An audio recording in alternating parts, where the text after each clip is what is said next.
Good morning students. तो कल के वीडियो में हमने देखा कि ईमानदारी की प्रतिमूर्ति ये जो लेसन है सुनील शास्त्री जी का, तो वो पहले पार्ट में हमने देखा। तो वो का जो वीडियो है वो काफ़ी लंबा हो रहा था, इसीलिए इसको अभी दूसरे पार्ट में डाल रही हूँ।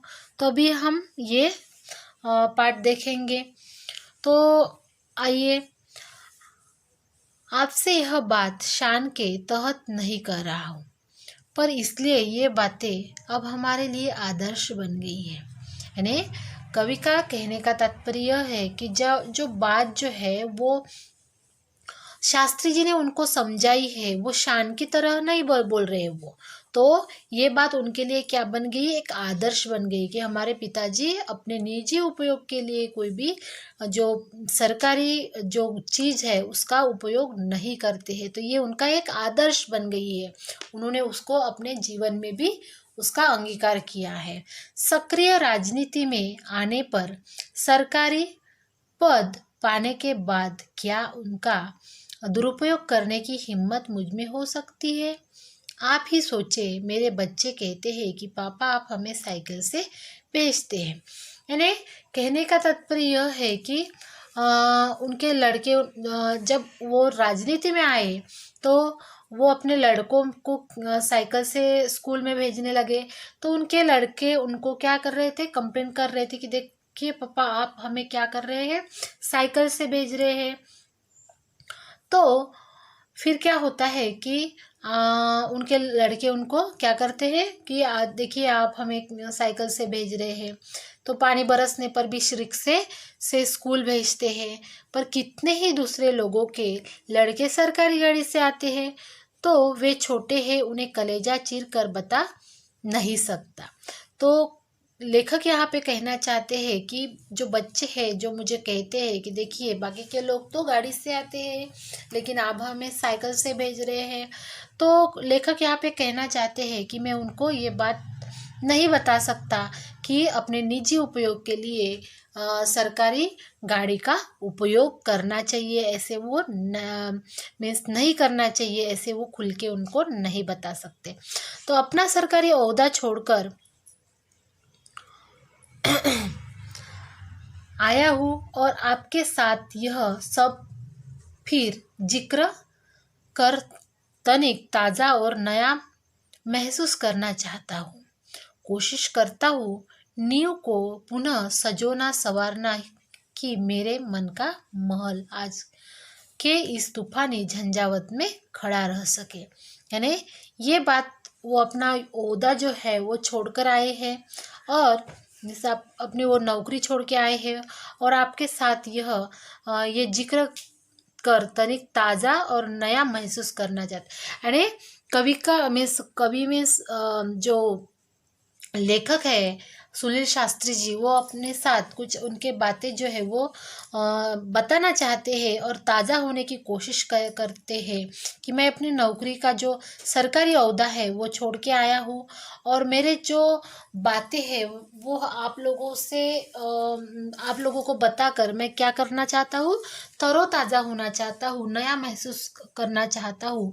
कोशिश करता हूँ नींव को पुनः संजोना संवरना कि मेरे मन का महल आज के इस तूफानी झंझावत में खड़ा रह सके। यानी कितने भी तूफान आए तो भी उनका जो मन में जो इच्छा है उनकी, वो क्या रह सके, ऐसे झंझावत में भी डगमगा ना सके, ऐसा उनका कहने का तात्पर्य है।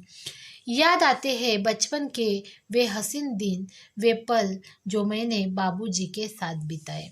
वो कहते हैं कि देखिए मेरे जो बचपन के दिन है जो मैंने अपने पिताजी के साथ बिताए हैं वो मुझे अभी याद आते हैं। वे अपना व्यक्तिगत काम मुझे सौंप देते थे और मैं कैसा गर्व अनुभव करता था। एक होड़ थी जो हम भाइयों में लगी रहती थी कि किसे कितना काम दिया जाता है और कौन उसे कितनी सफाई से करता है। यानी दोनों भाई थे और दोनों भाई को उनके पिताजी के काम करना बहुत अच्छा लगता था और वो अपनी शर्त रखते थे कि कौन वो काम जो है वो जल्दी कर कर लेते हैं। तो एक दिन बोले, सुनील मेरी अलमारी काफ़ी बेहतरीन हो रही है, तुम उसे ठीक कर दो और कमरा भी ठीक कर देना। तो मैंने स्कूल से लौटकर वह सब कर डाला। दूसरे दिन मैं स्कूल जाने के लिए तैयार हो रहा था कि बाबूजी ने मुझे बुलाया और पूछा, तुमने सब कुछ बहुत ठीक कर दिया। मैं बहुत खुश हूँ, पर वे मेरे कुर्ते कहाँ है?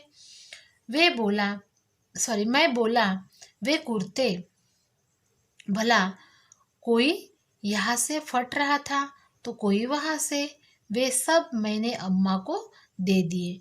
ने जब उन्होंने कपाट ठीक ठाक किया तो क्या हुआ कि वहाँ पे जो फटे पुराने कुर्ते थे वो उन्होंने अम्मा जी की तरफ दे दिए थे। तो लाल बहादुर शास्त्री जी मीन्स सुनील जी के पिताजी उनसे बोले कि तुमने कपाट तो बहुत अच्छे से ठीक ठाक लगा दिया, लेकिन जो मेरे कुर्ते थे वो कहाँ रख दिए? ऐसे प्रश्न किया तो लेखक ने कहा कि वो कुर्ते जो है वो बहुत फट गए थे, इसीलिए मैंने वो किसको दिए?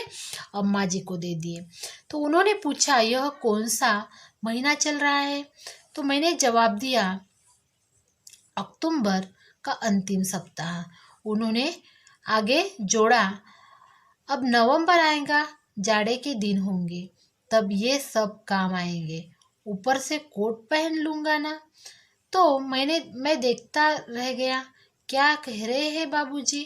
वे सब कहते जा रहे थे, ये सब खादी के कपड़े हैं, बड़ी मेहनत से बनाए हैं, बिनने वालों ने इसका एक एक सूत काम आना चाहिए। यानी उनके जो फटे पुराने जो कपड़े थे वो उन्होंने वापस लाने को कहा, और वो कहने लगे कि देखो अभी क्या है, अक्टूबर है और बाद में नवंबर लगेगा, तो जाड़े के दिन आ रहे हैं, तो मैं क्या करूँगा, वो कपड़े अंदर से पहन लूँगा और जो दूसरे मीन्स उसके ऊपर क्या लगा दूँगा, जैकेट लगा दूँगा।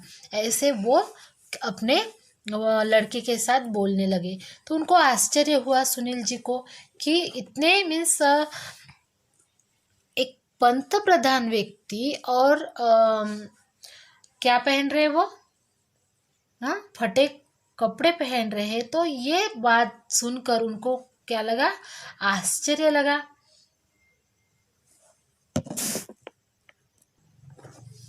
तो लेखक देखते ही रह गए, क्या कह रहे हैं बाबूजी? वे कहते थे कि सब खादी के कपड़े हैं और बड़ी मेहनत से बनाए हैं, बिनने वालों ने इसको बड़ी मेहनत से बनाए हैं और इसका एक एक सूत काम आना चाहिए। यही नहीं, मुझे याद है मैंने बाबूजी के कपड़ों की तरफ ध्यान देना शुरू किया था। क्या पहनते हैं, किस किफायत से रहते हैं, मैंने देखा था। तो लेखक ने अपने बाबूजी के कपड़े की तरफ बहुत ही ध्यान देने लगे, क्या पहनते, कैसे रहते हैं, कैसी रहन सहन है। फिर एक बार उन्होंने अम्मा को फटा हुआ कुर्ता देते हुए कहा था कि इसके रुमाल बना दो। तो बाबूजी का यह तरीका था जो अपने आप आकर्षित करता था। वे अगर सीधे से कहते, सुनील तुम्हें खादी से प्यार करना चाहिए, तो शायद वह बात कभी भी मेरे मन में घर नहीं करती।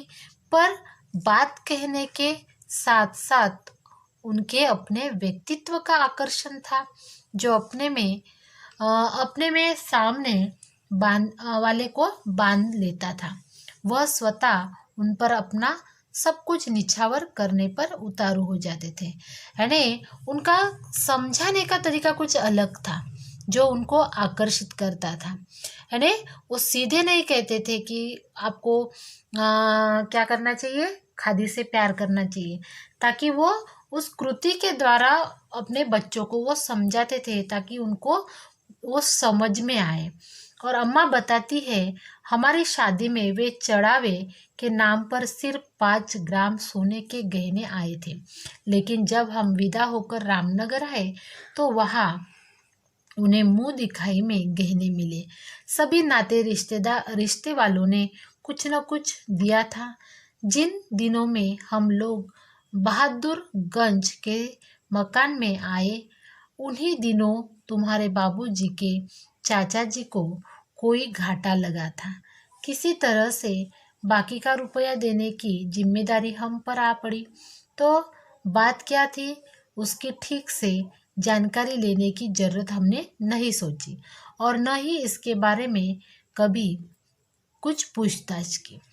एक दिन तुम्हारे बाबूजी ने दुनिया की मुसीबतों और मनुष्य की मजबूरियों को समझाते हुए जब हमसे गहनों की मांग की, तो क्षण भर के लिए हमें कुछ वैसा लगा जो गहना देने में तनिक हिचकिचाहट महसूस हुई। पर वह पर यह सोचा कि उनकी प्रसन्नता में हमारी खुशी है। यानी कहने का तात्पर्य यह है कि उनकी अम्मा बताती थी कि देखिए, शादी के चढ़ावे में हमें सिर्फ कितना सोना मिला, 5 ग्राम सोना मिला। हाँ, और फिर क्या हुआ कि जब उनके चाचा जी है, उनको थोड़ा उनके कारोबार में घाटा हुआ, तो बाकी के पैसे तो जुट गए लेकिन कुछ नहीं जुटे, तो उनको देने के लिए इन पर जिम्मेदारी आ गई, तो उन्होंने वो सब पैसे उनको दे दिए। फिर क्या हुआ कि एक दिन बाबूजी ने दुनिया के मुसीबतों पर और मनुष्य की मजबूरियों समझाते हुए उनसे क्या कहा, गहनों की मांग की। किसको? अम्मा जी को। तो क्षण भर तो उसको लगा कि नहीं देना चाहिए।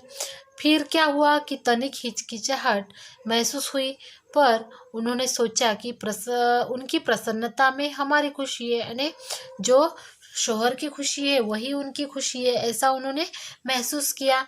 हमने गहने दे दिए और अम्मा जी ने क्या किया, गहने दे दिए। केवल टीका, नथुनी, बिछिया रख दिए थे। वे हमारे सुहाग वाले गहने थे। उस दिन तो उन्होंने कुछ नहीं कहा, पर दूसरे दिन वे अपनी पीड़ा न रोक सके और कहने लगे, जब तुम मिर्जापुर जाओगी और लोग गहनों के संबंध में पूछेंगे तो क्या कहोगी? तो हम मुस्कुराई और कहा, उसके लिए आप चिंता न करें, हमने बहाना सोच लिया है। हम कह देंगी कि गांधी जी के कहने के अनुसार हमने गहने पहनने छोड़ दिए हैं। इस पर कोई भी शंका नहीं करेगा। और तुम्हारे बाबूजी तनिक देर चुप रहे, फिर बोले, तुम्हें यहाँ बहुत तकलीफ है, इसे मैं अच्छी तरह समझाता हूँ। तुम्हारा विवाह बहुत अच्छे सुखी परिवार में हो सकता था, लेकिन अब जैसा है वैसा है। तुम्हें आराम देना तो दूर रहा, तुम्हारे बदन के लिए भी सारे गहने, तुम्हारे बदन पर जो गहने थे वो सारे मैंने उतरवा दिए। ऐसे वो अपने मीन्स अम्मा जी से कहने लगे, मीन्स अपने बीवी से वो कहने लगे। तो हम बोली, मीन्स अम्मा जी बोली, पर जो असल गहना है वह तो है, हमें बस वही चाहिए और आप उन गहनों की चिंता न करें। समय आ जाने पर फिर बन जाएंगे। सदा ऐसे ही दिन थोड़े रहेंगे, सुख दुख तो सदा ही लगा रहता है। ऐसे अम्मा जी लाल बहादुर शास्त्री को कहने लगे। तो इस तरह से उनका वो संसार था और इस तरह से जो लाल बहादुर शास्त्री जी है, किस तरह से ईमानदारी की एक प्रतिमूर्ति है, किस तरह से उन्होंने सरकारी जो चीज़ें हैं उसको बिल्कुल उसका दुरुपयोग नहीं किया। यहाँ तक एक मंत्री होने के बावजूद भी वो फटे पुराने कपड़े भी उन्होंने कितने अच्छे ढंग से पहने। तो ये बात यहाँ पे उनके जो लड़के हैं सुनील शास्त्री जी, उन्होंने उनका संस्मरण करते हुए यहाँ पे हमें बताया है। तो इस तरह से हमारा ये जो वीडियो है समाप्त हो गया है। तो अगर आपको ये वीडियो अच्छा लगा है तो प्लीज़ अपने दोस्तों के साथ शेयर कीजिए और मेरे चैनल को सब्सक्राइब कीजिए। धन्यवाद।